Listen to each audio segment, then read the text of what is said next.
Happy Monday, everybody. I hope everyone had a great weekend. Today is Monday, September 13th, 2021, and this is your Monday market update video. I hope you're able to get the market update from last week. I did it on Thursday due to the Labor Day and Rosh Hashanah holidays. I hope you got a chance to take a look at that. This week is almost a full week, with the exception of Yom Kippur on Thursday. The market is open, but it is historically one of the lightest trading days of the year. But then again, history is being made these days, not followed, so we'll just see how it goes. Let's just do a quick recap of last week, and then we'll talk about what we're going to watch for this week. Tuesday was the catch-up day. Everyone started to come back to the trading desks. The market did their catch-up, and the trading week started with the S&P and Dow down slightly, and the S&P and Dow down slightly, and the Nasdaq was up slightly.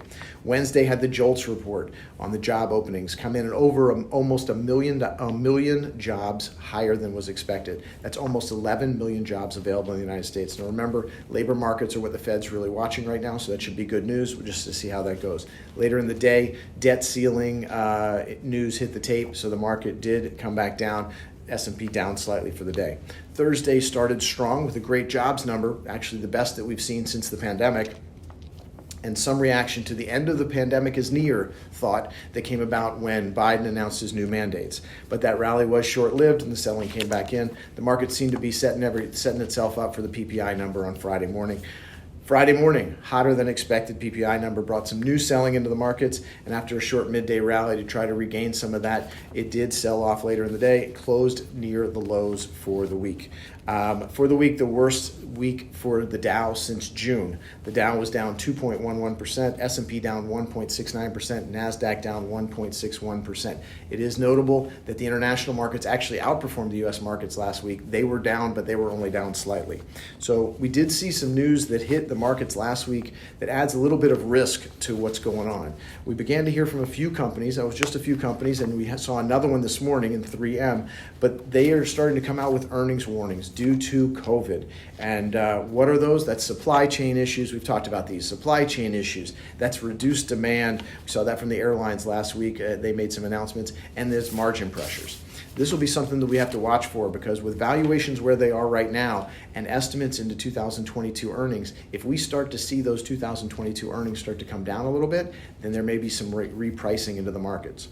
The news at this time is only from a few companies, and we've seen a lot of other companies that have come out and had really strong estimates for going forward, but we'll have to see. You add that into the idea, the debt ceiling debate, COVID spike, the tax hike talk, which we've talked about is probably one of the biggest risks to this market, and then we're going to see what I've been talking about for the last couple of weeks. That's volatility, so we'll keep an eye out on that. Markets can and do go down. Crazy to believe that. Some people don't believe that, but it does. And this is the season. We've seen that. Seasonally, it's a sort of a weak time in the markets, but we're going to watch and see if we need to make any changes to the accounts at this time, and we'll talk about those as well. This week, we will get some clarity on just how the Delta variant has weighed in on the economic activity.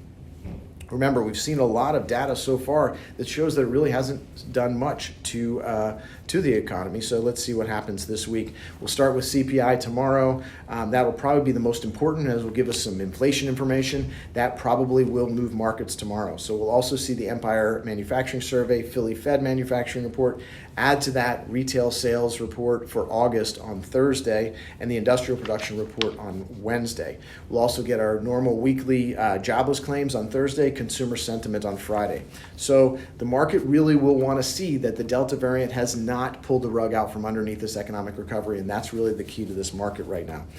We did see some action in oil prices last week. We saw China start to release some oil in its strategic reserves. That hit the supply side, so that was great. And then later, we did see that was offset by all this strong demand numbers. So we did see oil actually end up almost 1% for the week. So this week's change is lining up, shaping up to be not so boring after all, but then again, it hasn't been for months and months. So I'll be back on Friday with a planning video. Remember, if this video is something you think someone might be interested in, please feel free to share it with them. I look forward to seeing you later on in the week. Have a great week.